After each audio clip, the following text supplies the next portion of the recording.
ګرانو لیدونکو السلام علیکم. ستاسو پام راړوم د نن ورځې تازه لنډو مهمو خبرونو ته. پیل له افغان سولې کوو. د ناټو سرمنشي ینس سټولټنبرګ ویلي هېڅ داسې ضمانت نشته چې ګواکې د افغانستان د سولې پروسه د بریا ته ورسیږي. ده ویلي چې د افغانستان د سولې کاواکا بهیر د اندېښنې وړ دی او دا هیله ډېره کمه ده چې ګواکې بریا ته دې ورسیږي. معصوم ستانکزي ویلي د خبرو په اجنډا کې عادي ژوند ته د طالب وسلوالو ګرځېدل هم شامل دي. د افغان دولت د مرکچي پلاوي مشر معصوم ستانکزي ویلي چې افغانان له جګړو ستړي شوي او ملامت نه دي چې له دوی څخه د چټکې پایلې غوښتنه کوي، خو نوموړی وایي وخت او حوصلې ته اړتیا ده.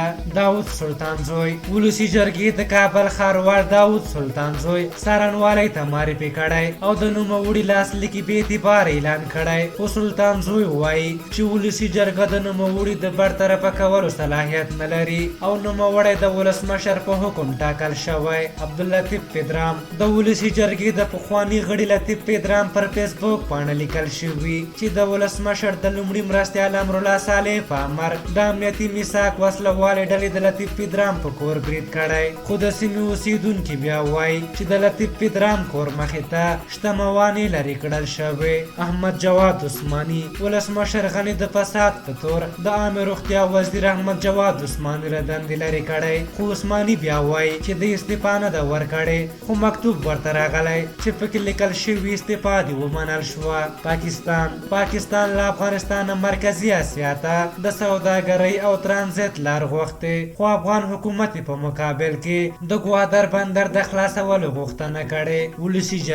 ولسي جرګې د 1400 مالي کال بودیجه رد کړه. د ولسي جرګې غړو د ولسمشرۍ ماڼۍ اړوند چارو ادارې یا واحد عملیاتي ادارې ته د زیاتې بودیجې په پام کې نیول، له یادې بودیجې څخه د یو لړ مهمو ولایتي پروژو ایستل، په احتیاطي کوډونو کې د بودیجې زیاتوالی او ځینې نور هغه لاملونه بولي چې له امله یې د 1400 کال مالي بودیجه رد کړې.